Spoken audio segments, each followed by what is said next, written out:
Good day again from bewitching Glengarry County. I'm Fred Cappuccino, and today's story continues about Machiko, our second child, as recorded in Chapter 3 of that enthralling book, Bonnie and Her 21 Children. One of the surprises after 5-year-old Machiko arrived was the relief Bonnie and I felt when Machi and 15-month-old Robin played together. Until she came, Robin had no child to play with, so he monopolized his parents' daylight hours and a good part of the night as well. But now he and Machi would play together, and we were reprieved for 10 whole minutes at a time. Now that we had a girl, we thought we might utilize the name Annie Laurie. However, Machiko was quite satisfied with the name she had. We did tell her now that her name was Machiko Cappuccino. Then I asked her to say her name. Defiantly, out would come Kanto Machiko, putting the last name first. Things take a while, and we like the name Machiko. Some of the prejudiced kids in the youth group were won over after they met little Machiko. Linda Dombey was one of the leading members of the group, pretty and well-liked. After a youth meeting, she lingered to chat on the front steps. She said to Bonnie, "Mrs. Rev, I like you and Rev. I don't care what they say." Bonnie was pleased at the compliment, but wondered, what are they saying? With the dynamitings and climate against racial integration, we were sometimes apprehensive about going to sleep at night. 2 weeks after Machiko's arrival, we had just gotten into bed when we heard glass shattering out back. I was afraid of the possibility of fire. I peeked out through the curtains and saw some youths walking down the alleyway. We waited for a long time and there didn't seem to be any fire. We tried to get some sleep. The next morning, we found that they had thrown soda pop bottles against the concrete foundation of our house. One night we were so worried about it that we called a fellow minister a few miles away. We took our 2 kids and piled in with the Vandoskis and their 5 kids for the night. It was our first good night's sleep in weeks. After a few weeks, church attendance leveled off at 2/3 of what it was before. We reverted back to 1 service on Sundays, but the contributions held firm to the previous level. Those who left were not contributing much to begin with, and those supporting us contributed more. The Methodist District Superintendent, Dr. Israel, came and christened Machiko at a Sunday morning service. He proposed that we find out just where the congregation really stood. He suggested a vote by secret ballot be announced for a later Sunday. There was a good crowd that day.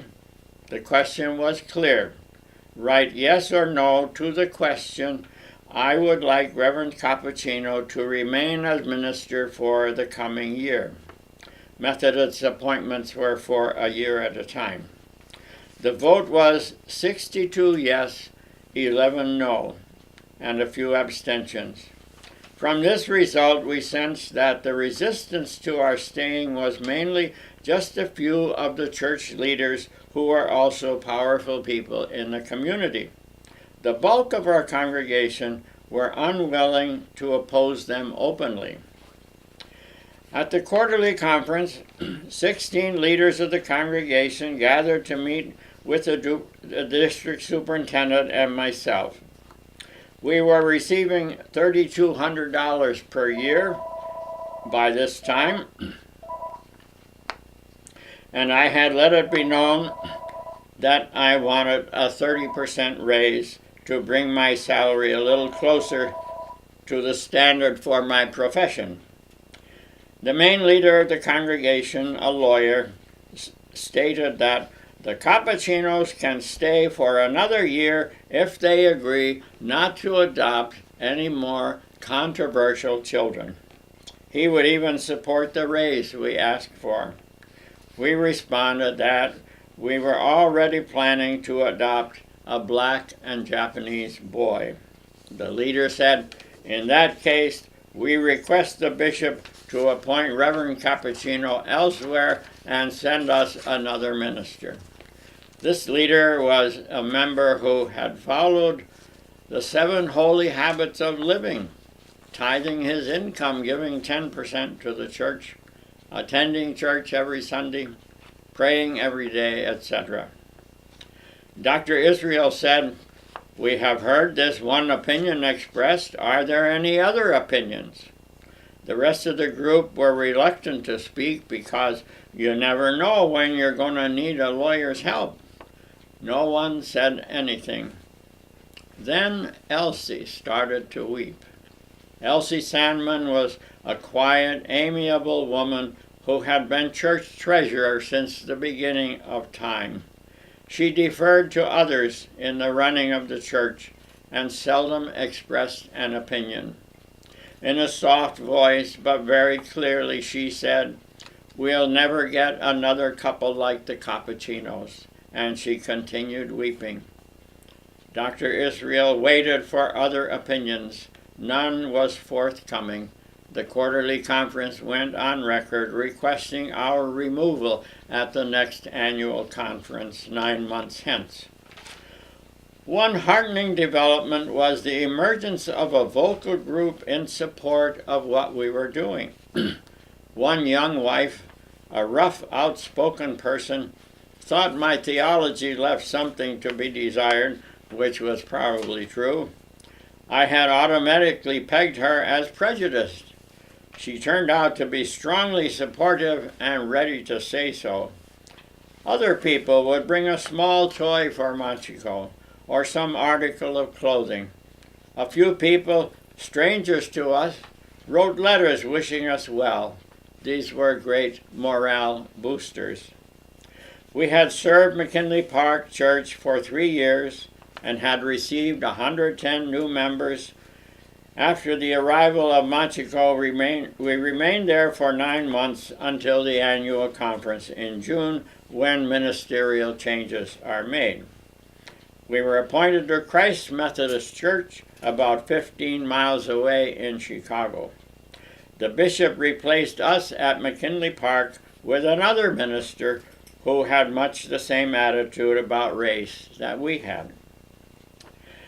The stares in the supermarket, the stares of people looking, initially bothered us, but Bonnie's positive nature took over.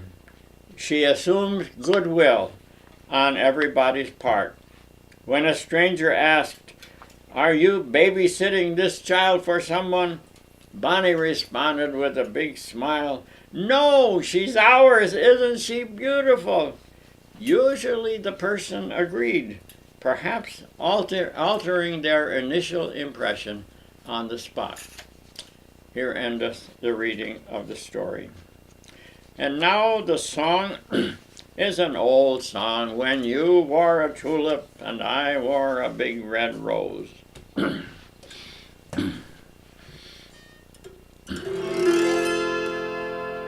When you wore a tulip, a big yellow tulip, and I wore a big red rose. When you caressed me, 'twas then heaven blessed me. What a blessing no one knows. You made life cheery when you called me dearie. 'Twas down where the bluegrass grows. Your lips were sweeter than julep when you wore a tulip, and I wore a big red rose.